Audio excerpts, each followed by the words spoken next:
New at 6:30, questions about a DPS trooper's actions. ABC 15 has obtained video which appears to show him continuing a traffic stop while witnesses plead for him to help a 5-year-old shooting victim less than a block away. Yeah, and it turns out that boy was fatally shot in the backseat of a car that had stopped right there at 52nd Street and Broadway. Now, this was all late Friday night.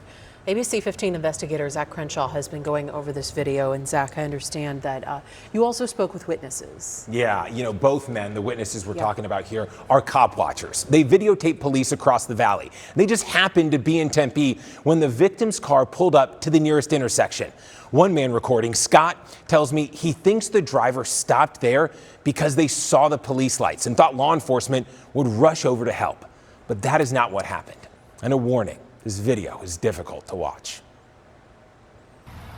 Just before midnight Friday, Darian Barrett and Scott Jacobs were recording a DPS trooper conducting a traffic stop. A few minutes in, a black car drives into the middle of the intersection, laying on the horn.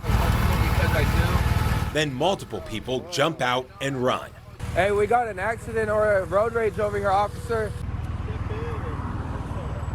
Step in, what the f? You're an officer. Go over there and do something. This is petty. Darian and Scott do walk over. There's a gunshot in this window and there's a child right here. And seconds later, the men and another nearby witness realize a little boy has been shot in the back seat. There's a kid in there! 2.5 minutes after that car pulled into the intersection, Darian runs back over to the trooper. Officer, we have a kid down in the back seat.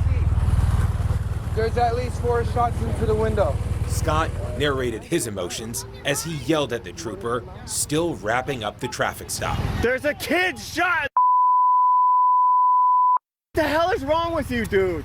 It was just panic because you wanted to help these children, but it was also chaos because help was right there. Help was 10 seconds away. 4 minutes after the bullet-riddled car stopped, the trooper got on his motorcycle. As he prepared to drive the roughly 100 yards over to the injured 5-year-old, Darian was on the phone with 911. I had to run to the vehicle because this officer didn't want to do nothing. He's just now approached the vehicle. Darian and Scott tell me they're still processing what they witnessed. I understand that this is something that I'm going to have to work through on my own. In the meantime, Scott says he's going to file a complaint with DPS.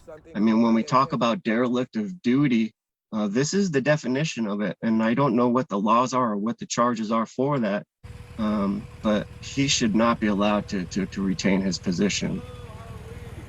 Now, guys, DPS just told me late tonight they are now reviewing this incident. It's unclear, though, what the trooper's duty status is right now.